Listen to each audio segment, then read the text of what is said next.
Welcome to a football show, Monday edition. He is Zach. I am Braden. Welcome in Monday, because preseason finales are over and the cuts are coming. College football is coming, and we've got a big show planned. Zach, good afternoon, sir. How Good are you? afternoon. You called it a Victory Monday as you're wearing your little Vanderbilt shirt and stuff to talk As a about that Tennessee college. alumni, It's a disgusting, shameless display. I am utterly disgusted. You would never catch me wearing a Auburn shirt, for Well, but Auburn. anything. See, now you're going to get me like taking shots at Vanderbilt, and I'm trying to celebrate Vanderbilt today.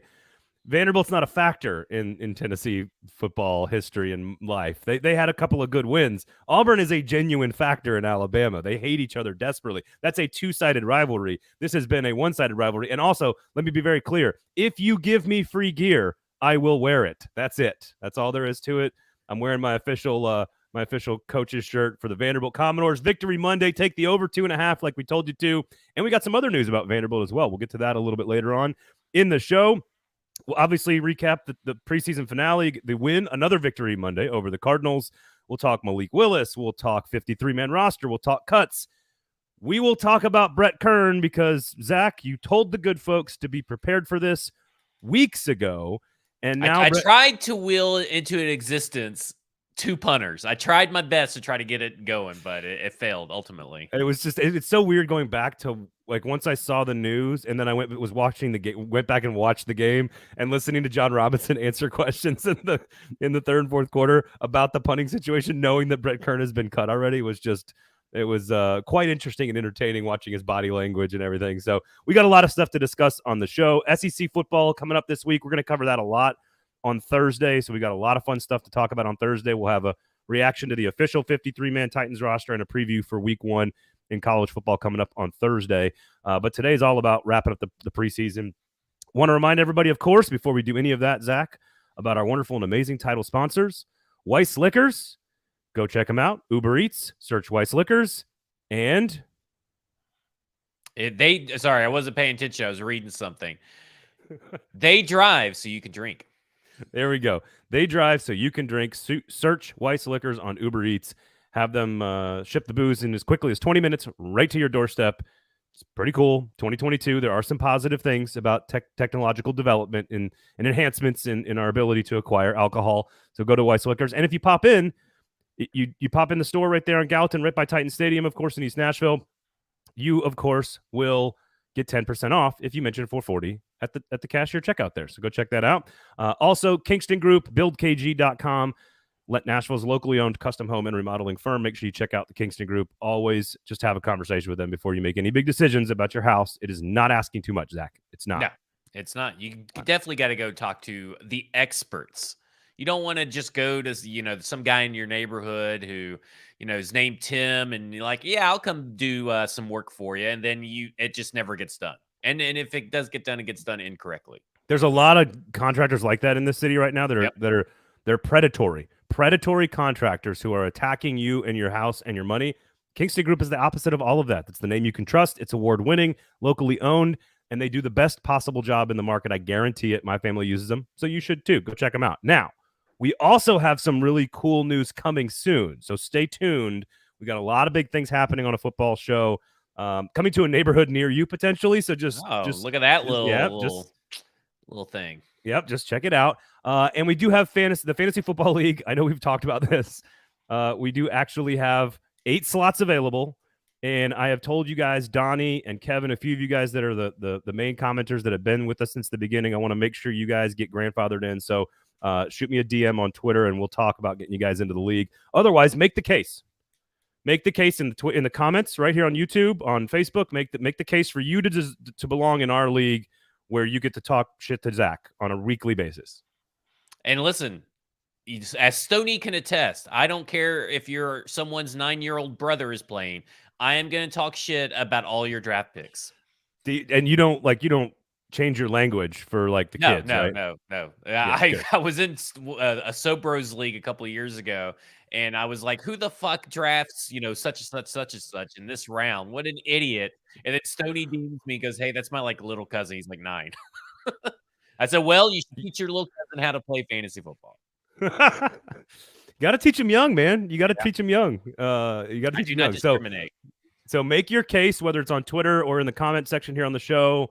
Somehow, some way, make your case why you belong in the league. We got 8 slots available, and the draft, of course, will take place next week. And maybe in real time, we'll see what happens. So, all right, let's get into Brett Kern here, because the announcement came. The Titans put out an actual statement, with the same kind of cliche language, like he's one of the greatest. He's a professional. We've loved him forever, but he's not good enough at football anymore, so we're cutting him. And Ryan Stonehouse won the job, and certainly in the preseason finale against Arizona, and what we talked about on the show last week, that he was just dropping bombs in practice, and nobody could catch him either. Like they were tough to catch. You had this before everybody else, man. I'll give you credit. Well, we've been talking since the end of June, beginning of July about this situation that, heck, will they keep 2 punters? Will Brett Kern retire and do the smart thing and retire and keep the money, let the Titans have an easy out so they don't have to release all this stuff and get all these people that in these emotional states, like Brett Kern was their brother. He delivered their child into this world. He's, just the way that people act sometimes is just astonishing. Yeah. But I mean, he's a beloved member of the team. Yeah. He's a funny guy. And listen, I appreciate everything Brett Kern's done. He's about to go play for the Buffalo Bills, so he can go suck some ass, because I don't want him to be any good anymore. I don't care anymore about Brett Kern.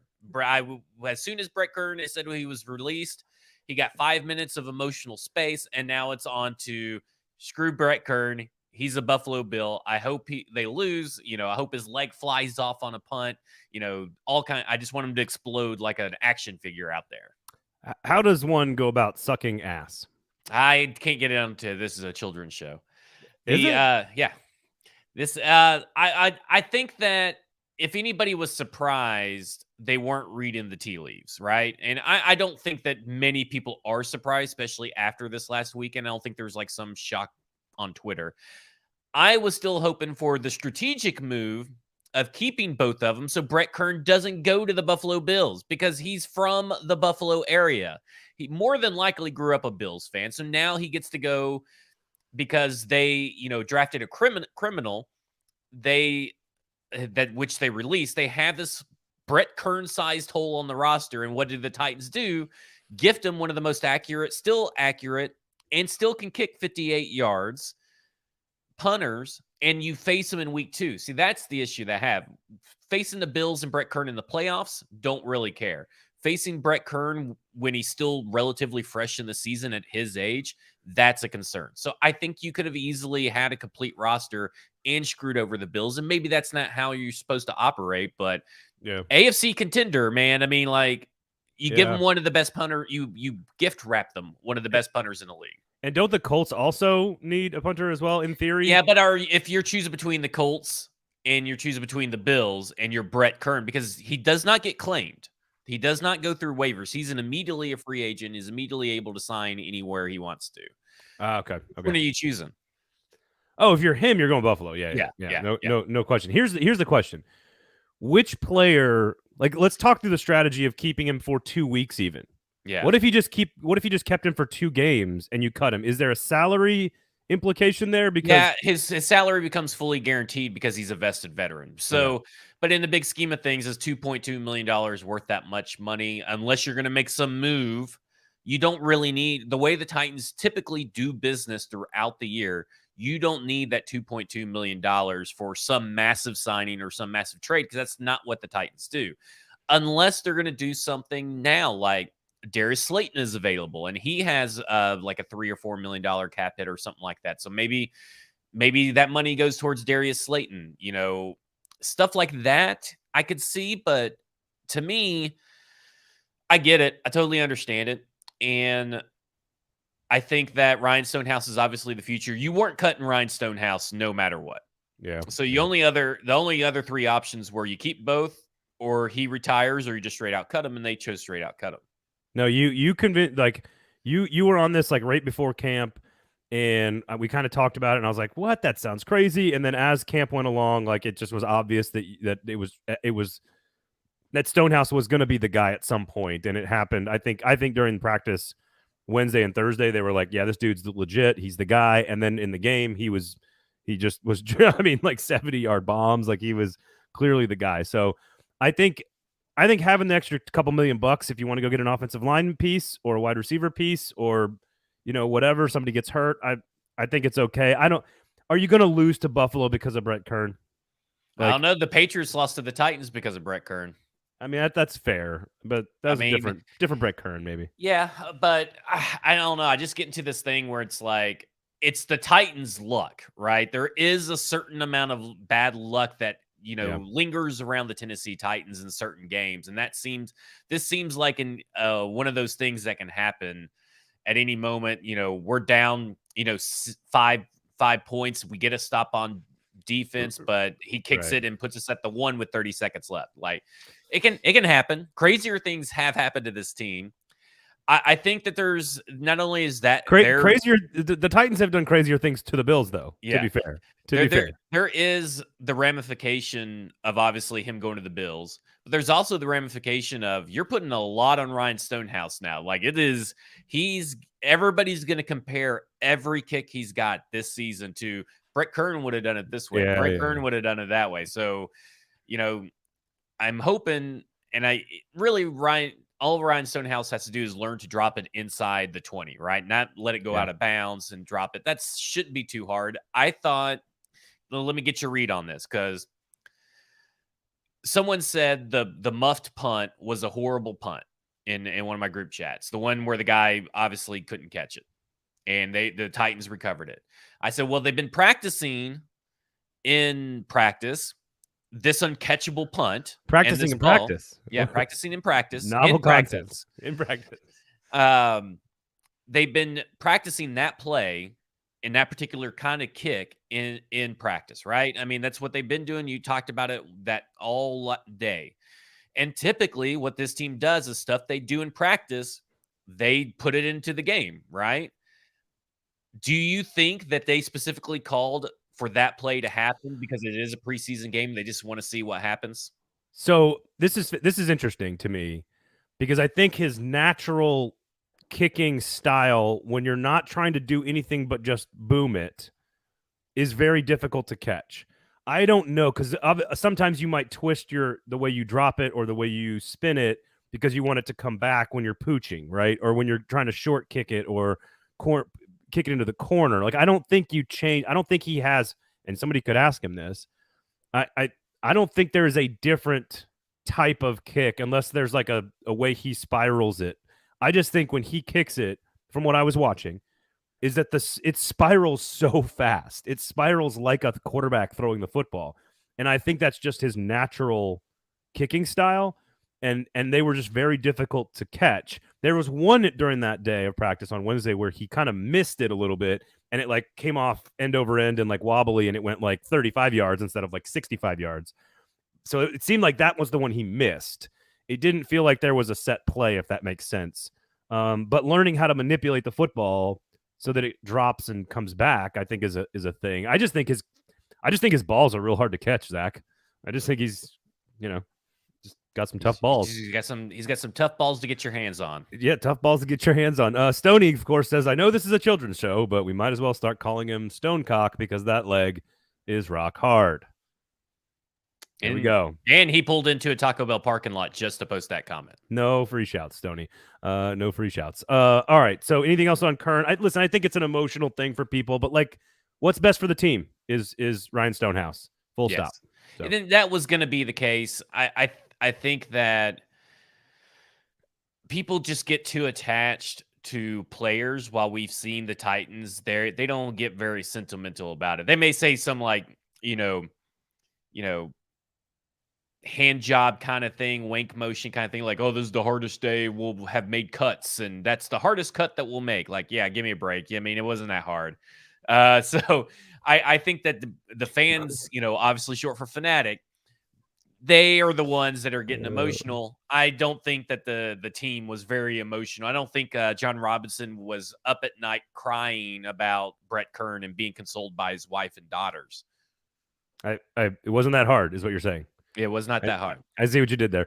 All right, so let's move on from Brett Kern, of course. Football show brought to you by Weiss Liquors and Kingston Group. Go check them out. Other Titans cuts.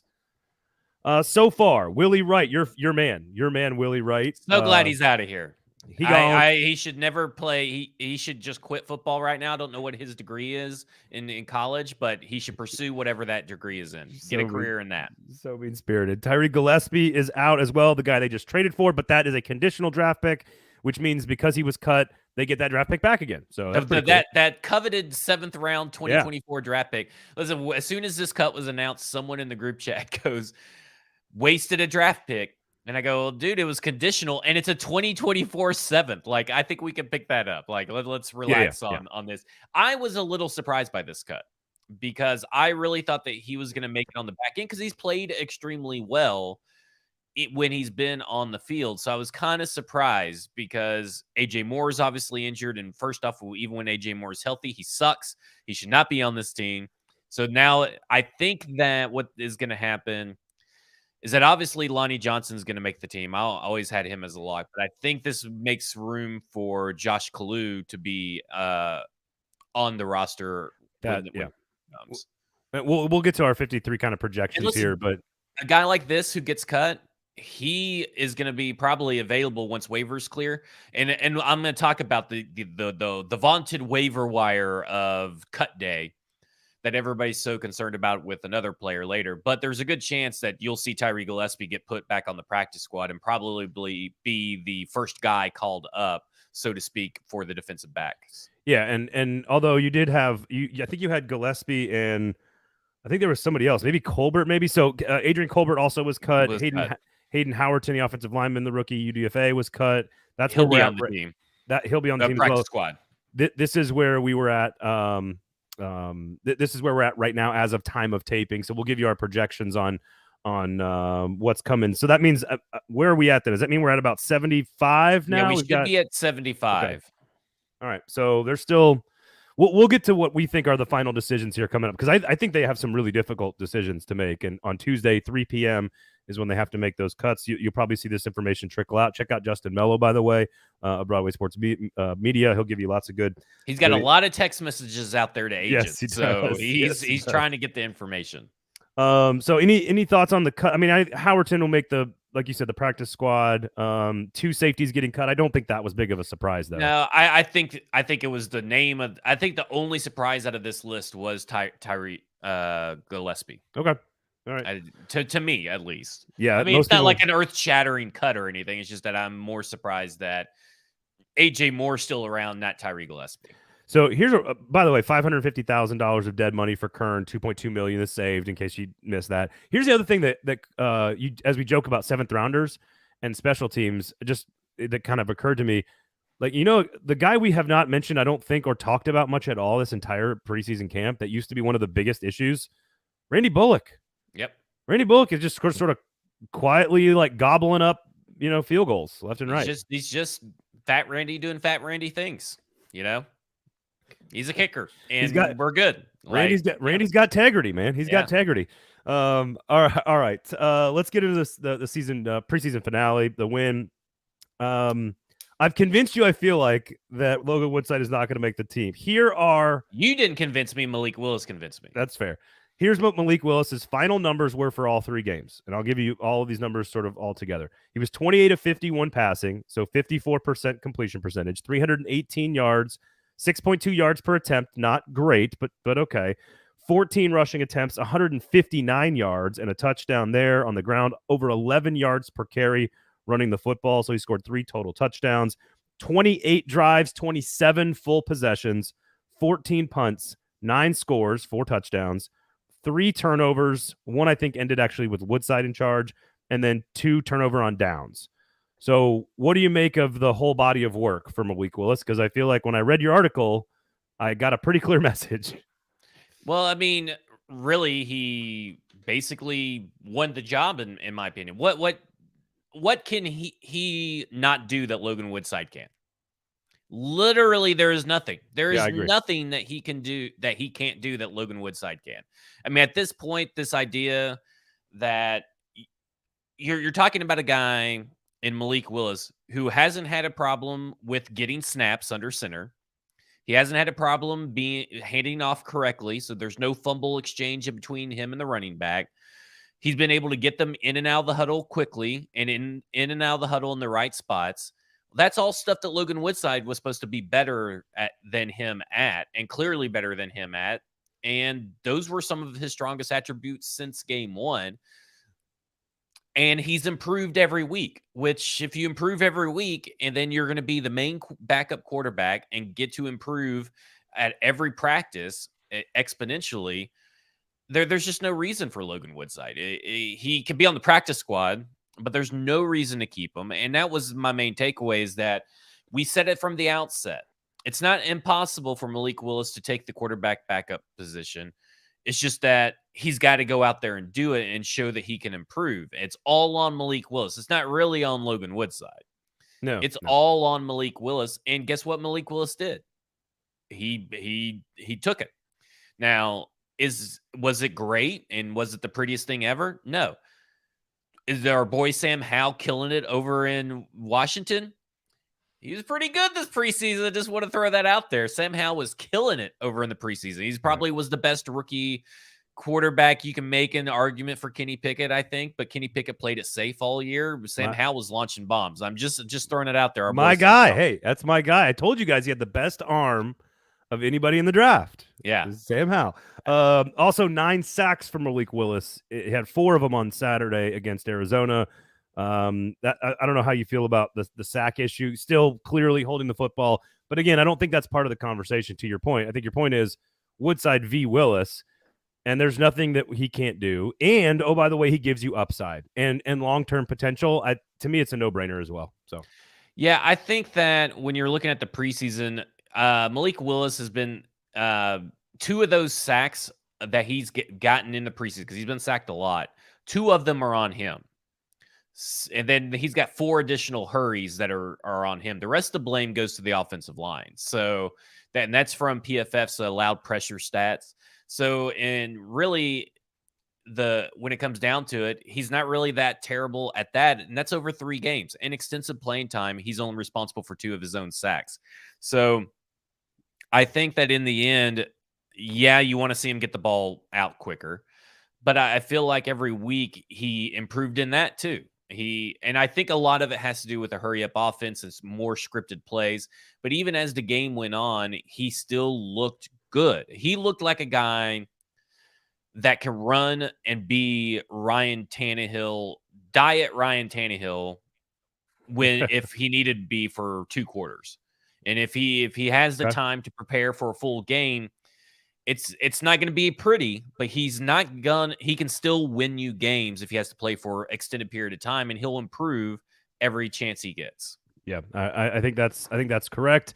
And I think it's, I felt that way after watching the first game, where I said, this guy gives you upside. This guy gives you opportunity. This guy gives you growth and potential, and all these words that sort of are nebulous. I still was concerned about his ability to manage a game, but I think right now I think that's all. He's just too good. Like, he's too athletic. He's too talented.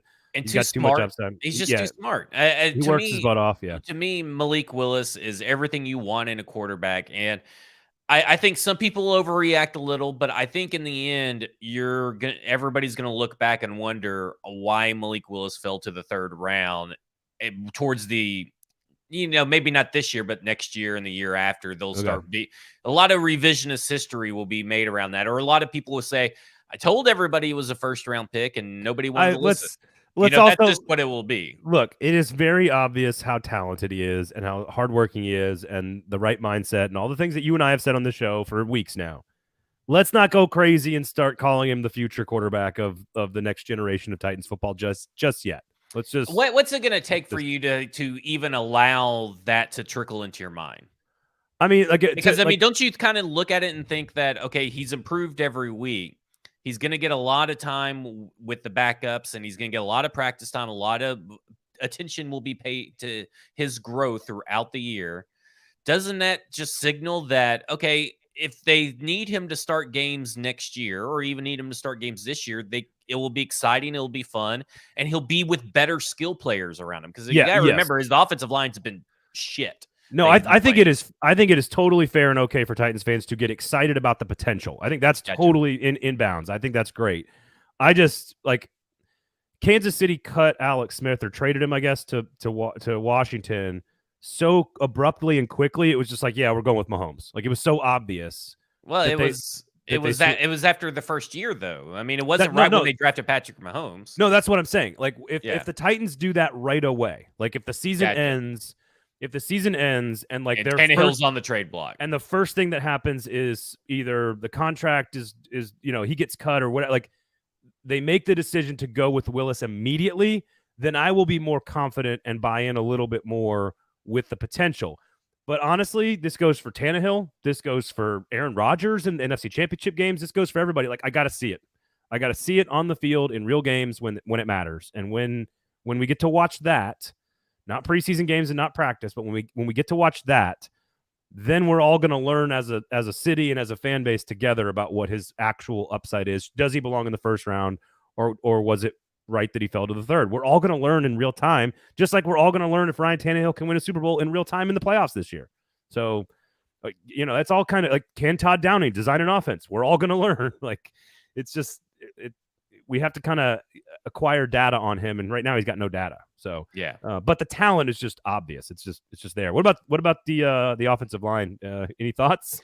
Well, I mean, obviously the guys that are getting cut are trash, but can we be honest for a second about Dylan Radins as a guard? He's much better as a guard than a tackle. Quit trying to make this Dylan Radins a tackle thing exist. It's done. It's over. The proof is in the pudding. He is a much better guard, and I still agree with you that essentially, why not go ahead and maybe start Radins out as guard now? And why wait till maybe Aaron Brewer gets injured, or you find out that Aaron Brewer can't handle the interior pressure and the size of the opposing defensive lineman? To me, why wait? Because obviously Dylan Radins is beefier and I think is going to be a little bit better than Aaron Brewer. So why not start there? That's just kind of how I feel. I think there's a dependability with Aaron Brewer that it's a safe play. You can go safe. And I think that may be their line of thinking, and then see how it works. And the Giants aren't exactly they've got some nice pieces, but I don't think the Giants are terrifying in the interior. Are they going to be able to run the ball on the Giants? Yes. The answer is yes, with either one of them. So maybe it doesn't matter. It's more about what happens against Buffalo and Ed Oliver the next week. The next week is that I'm more concerned about. And does that get Radins ready for that, or do you want Brewer for that? And I don't know where the coaching staff head is right now. But you tweeted out the numbers. Go check out the tweet. It's zero pressures on all he did like 24 snaps. I mean, to me, it's just a no-brainer for him. I don't understand. There's still people out there that are wanting to make him a tackle. I mean, 24 pass blocking snaps, zero pressures allowed. He had a pass blocking grade take that for what it's worth from PFF, 86.4. As a tackle in 2 preseason games, 19 pass blocking snaps, so less snaps, 2 pressures allowed, and that's not even counting maybe pressures or plays that he messed up on that didn't even affect the play, right? I mean, well, no, that they did, and Malik Willis got out of it. Yeah, or right? Something like well, that would still, I think, be a quarterback hurry, I think. But that makes sense. There was one, though, where Radins had maybe it was on Willis then, because Radins had the block, but then Willis ran around, and maybe that was more on Willis. Maybe you're right about that. But he had, in those games, he had pass blocking grades of 33.2 and 17.8. And someone's like, 2 pressures allowed on 19 snaps is not bad. I said, dude, that is 10.5% pressure allowed on the basis. So if you took Ryan Tannehill took 598 dropbacks last year, okay, that would have been 63 pressures that he would have allowed.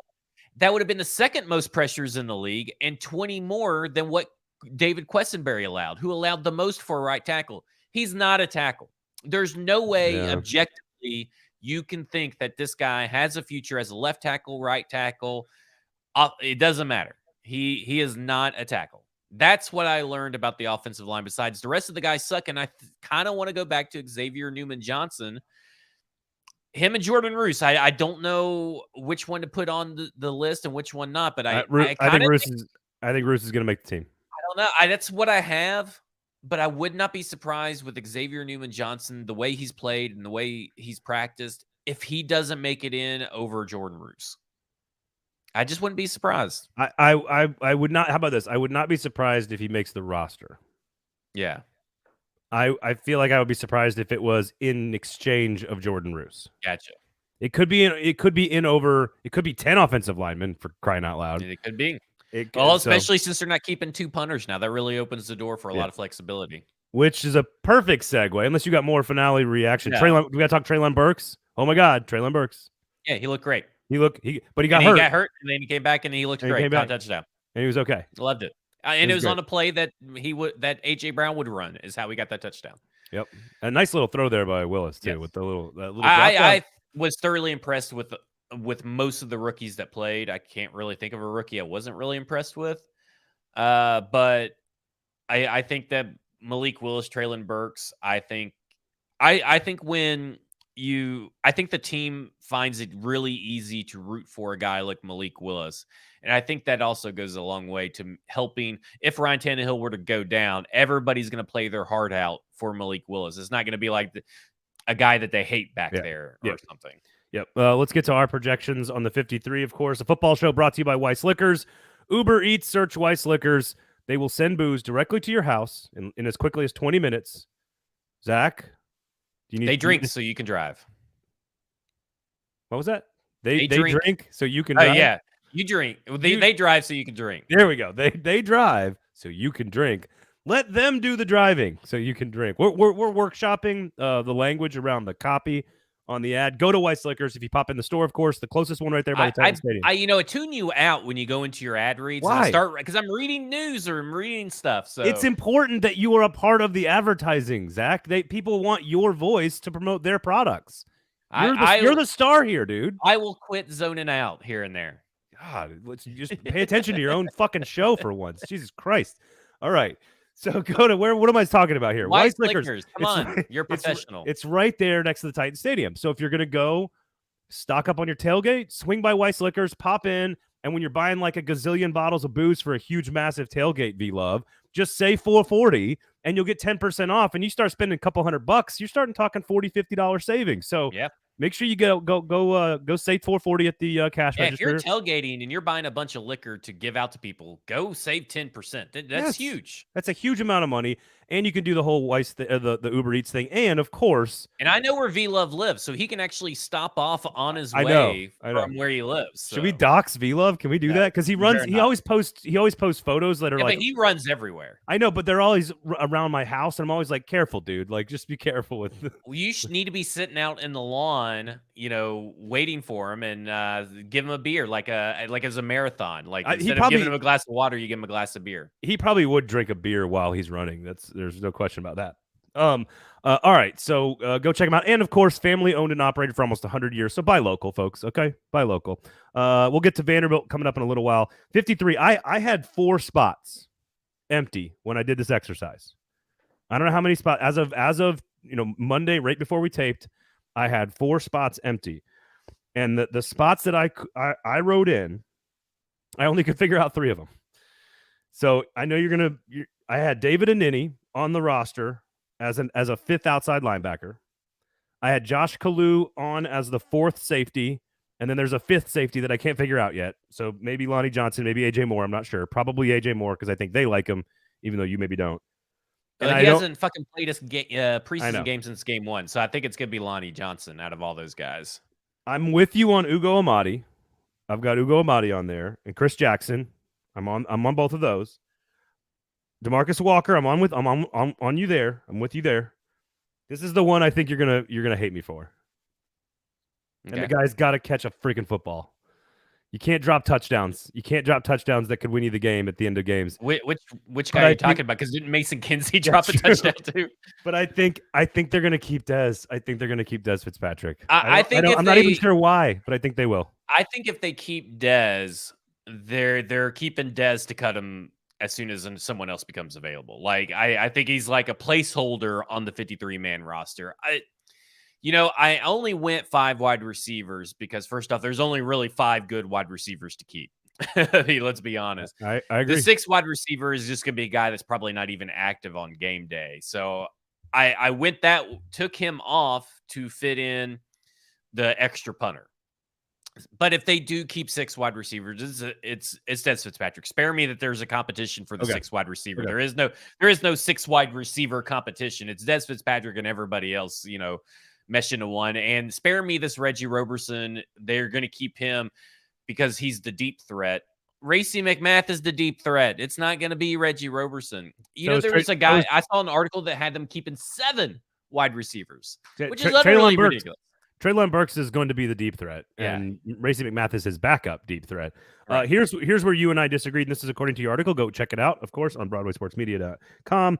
I agreed with you with Campbell and Dylan Cole as the backup linebackers. Monty Rice, of course, is on the PUP list, so you're going to keep 2 extra guys there.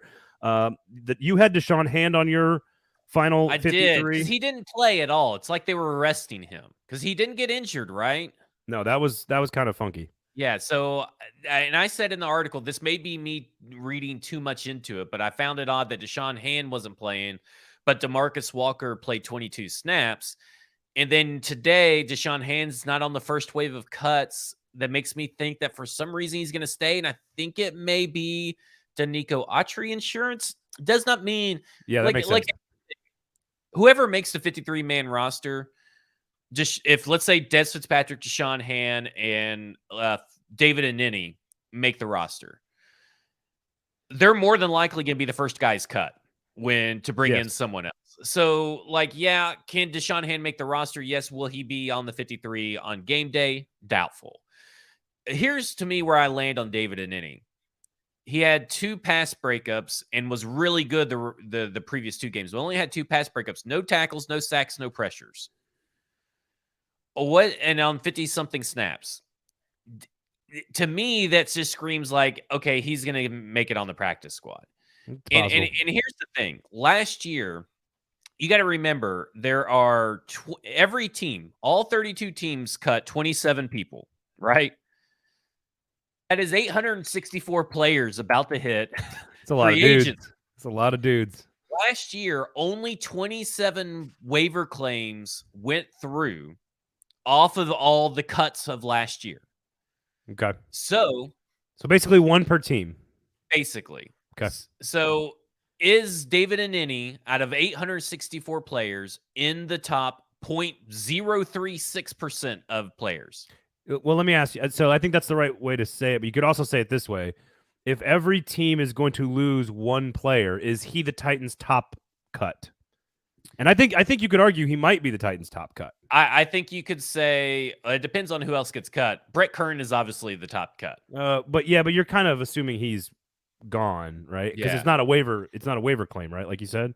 Yeah, but I look at it this way: if David Annini's cut, who's paying attention to Tennessee Titans football outside of probably the Falcons? And are the Falcons going to do anything with him to put him on the 53, or are they just going to put him on the practice squad? Is David Annini the next coming of Shaq Barrett, Cam Wake, or the next coming of Reggie Roberson? That's where I'm at. Like, I think people have become enamored with this kid. And I think that I think the extremes that people go to make sure that David Annini sees the 53-man roster is a little much for me, because they're talking about, everybody's going to be putting in waiver claims on him. He won't make it through practice squad. Why? Why wouldn't he make it through? I do think there's a pretty large gap between Shaq Barrett and Reggie Roberson. Yeah. But I mean, I'm just talking about undrafted free agents that turned into something. It's Mario Addison, Shaq Barrett, and Cam Wake are the 3 out of all kinds of undrafted free agents. So what are the chances that David Annini is one of those guys that you're going to feel the burn if you lose him and someone's going to snatch him up? In all honesty, he'll probably clear through waivers, because a lot of people don't need a 5th pass rusher or a 6th pass rusher. They need running back help, or they need a backup quarterback, or they need offensive line depth. I think David Annini is going to be able to easily kind of sneak through for the Tennessee Titans. But I think he's also the first guy on my list that isn't making the team currently that would be on the team. Now Brett Kern's gone. Maybe David Annini's there. Yeah, and so to me, it's like remove everyone else, what everyone else could do, or waivers, or paying attention or not paying attention. Like, who is the best player that doesn't make the team, like within the walls of the Titans facility? And I think you could argue that they like David Annini as much as anybody. Now, I do think that depth and injuries are important here, and this is why middle linebacker. Like, I don't think Joe Jones makes the team, but he flashed some athleticism. I'm with you. he could because they got spots, for him now. Right. I mean, like, Right. I think Joe Jones, David Anini are the guys that I wavered the most on whether to add him or not add him back into the thing. And I think Joe Jones, something about Mike Vrabel's press conference when when he gets talking about Joe Jones, he really enjoys talking about his effort. He saved a touchdown on that one play. He ran his ass down there and made the play. Yeah. So I think that again, if he makes the roster, he's probably the guy that gets cut, pretty fairly quickly. And obviously he'd get cut when Monty Rice comes up. So, in Mike Vrabel's presser, he mentions something about Joe Jones always being available for practice. Dylan Cole has not always been available for practice. So those two guys could easily switch because they both do the same thing. Play really good special teams, and they play their defensive roles when in the game as well as they possibly can. I do agree with you that Deshaun Hand could be some insurance for the hand issue with the Nico Autry. And I think Chance Campbell's made the roster. I think Josh Kalu's made the roster. But here's the other one, and Stoney says this in the comments as well, that they're going to keep 4 tight ends too. You have Tommy Hudson on the team. I do not. I am probably wrong about this because Mike Vrabel and the Titans love their tight ends. He didn't play. He didn't play this game. Yeah. They rested him. And that, to me, when I saw that Tommy Hudson didn't log a snap, that I said they want to get Chig, David Wells, and this other guy all the run they can because they know they're keeping Tommy Hudson. What about Greg Maben? I don't think he makes the team, but if he makes the team, then Chris Jackson's not making the team. Like, I kind of feel like those guys are interchangeable in the sense that they're not very good, but they're good in a pinch. Like, it's kind of weird.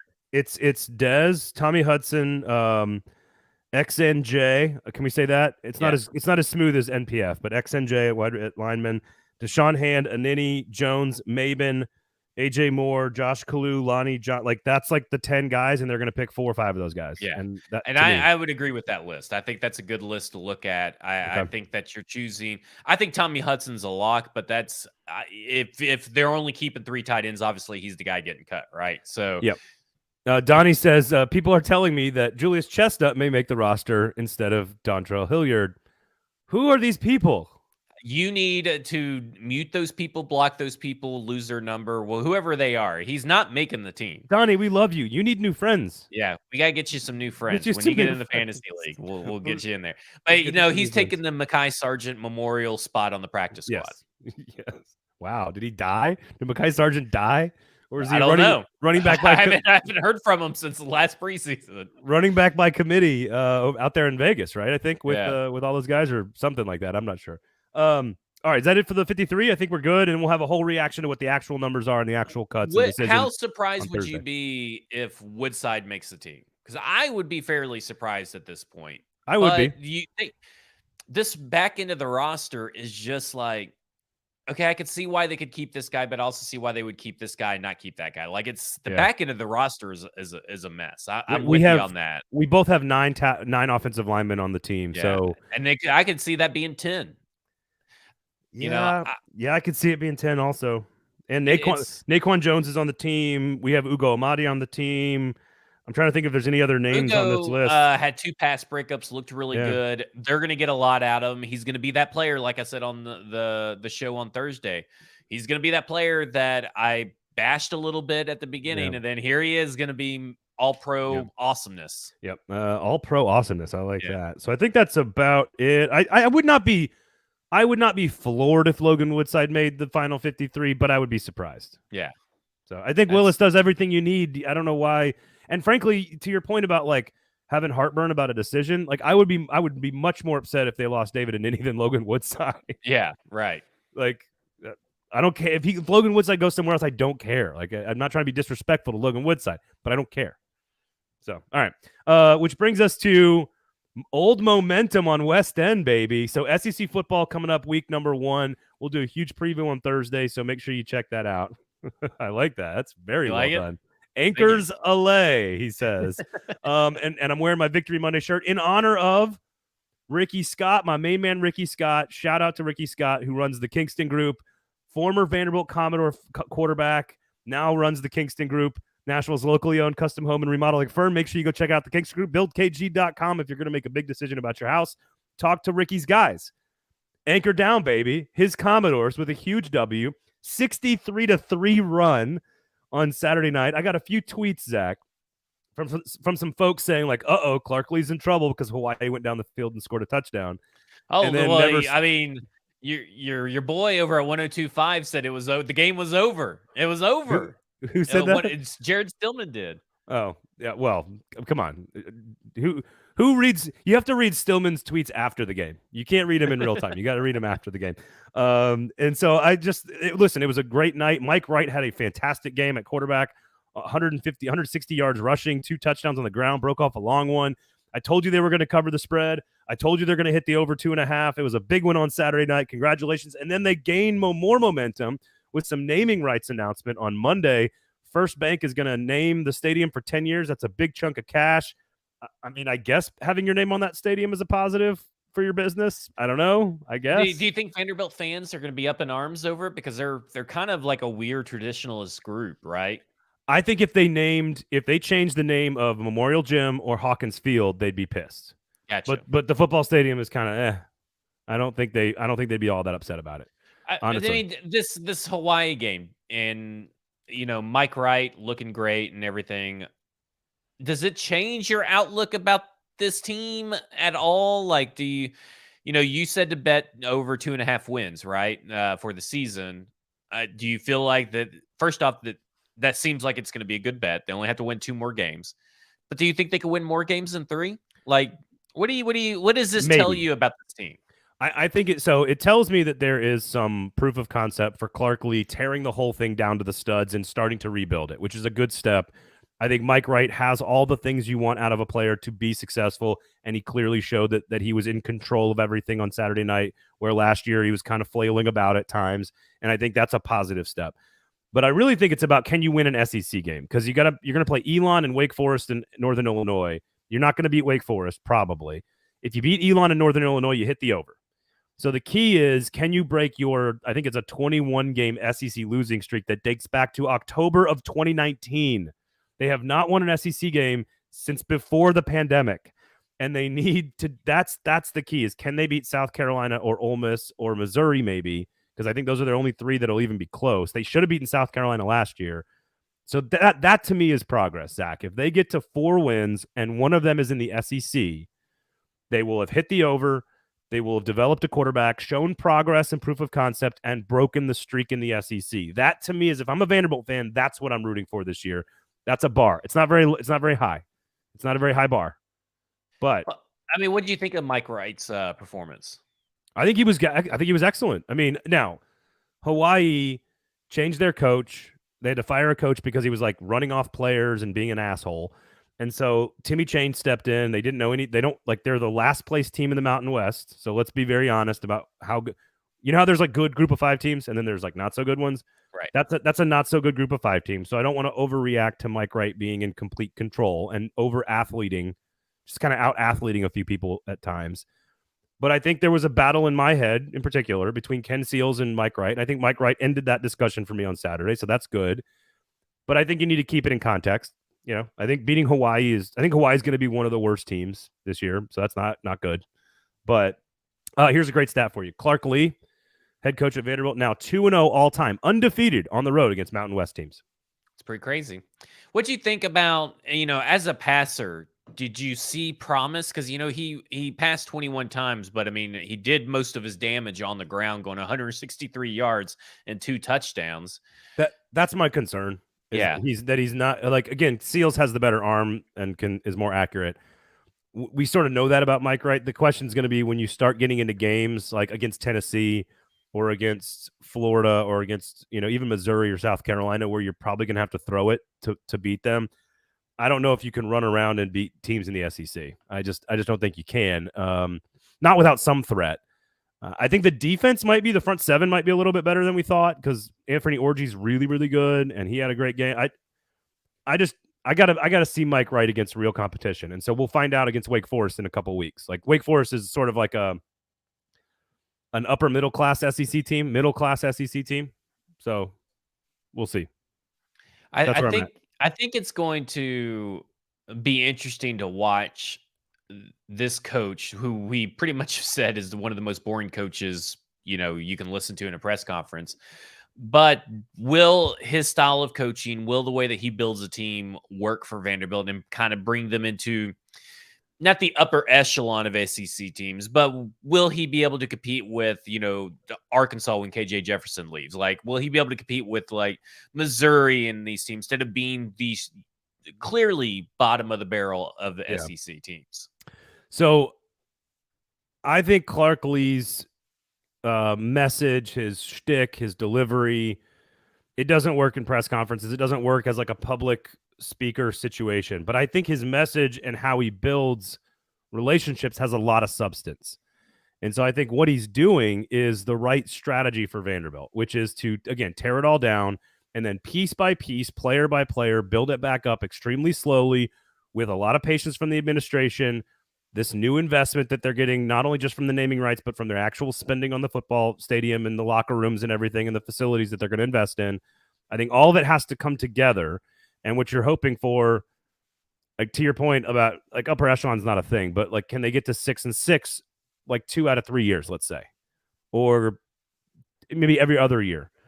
And is Clark Lee capable of that? I'm not ready to say no. I think the answer is maybe. I think the answer is, well, let's see what progress looks like this year. And if they show us progress this year, which we saw on Saturday night, albeit against a bad team, but if they show us progress, then I think there's reason to continue the slow build and the investment and the patience. And I think that's all you're asking for if you're a Vanderbilt fan right now. Anchor down, baby. Anchors a lay. Anchors a lay. And that was a really good one. I really like that one. I also you wouldn't even tell me about it before the show. You're like, I got it. Such a good pun. I also had Vanderbilt erupts. Yeah, that's a layered one there. Yeah, you gotta know. Yeah. I like that one. That's not bad. The offense erupts. Yeah, Mike Wright, lava flow. I get it. That's done. I like it. Yeah. Okay. Yeah. Are we done? No, about those. Is that it on the show? Yeah. All right. So check out Kingston Group, of course, buildkg.com. Check out Weiss Liquors as well, and make the case why you should be in our fantasy football league for a football show. We've got 8 slots available.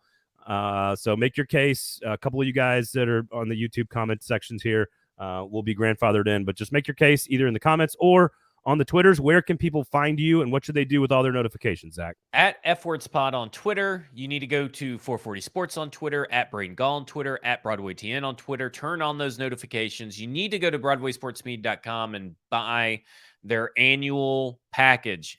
Right now, you can get your first month for 99 cents if you use the code Insider, but go get the annual packages. Save 40% off the monthly rate, because there's so much going on. You're going to get exclusive access. In fact, last Wednesday, I did a Zoom call, kind of like a fireside chat, where we just kind of drank and talked to each other. And you're going to get that with different personalities, not just going to be me there every Wednesday. And then you're going to have exclusive access to Mike Herndon's new show, his weekly video show. That's where he's going to be talking Titans and answering questions, probably doing a lot of deep dives, deeper than what his articles are over at paulkarski.com. So you got to go join this stuff. You got to go and put in the money. It's $49 if you pay it all up front, and that saves you 40% off the monthly fee. It's perfect. So go there. Go to the YouTube channels of 440 Sports and go to the one over at Broadway Sports Media and turn on those notifications and tell everybody about it. It's less than $5 a month, guys. Just go support local media, local businesses, local clients, local advertisers, local hosts, local music. Special thanks to Moon Taxi, by the way, for providing us with our theme song every single day on a football show, every single episode on a football show. We love them. So turn all the notifications on. Please share the product. Tell everybody about it. We've got other great shows as well. Club and Country covering Nashville SC. We got the Gold Standard. It's All Your Fault, of course, covering the Nashville Predators.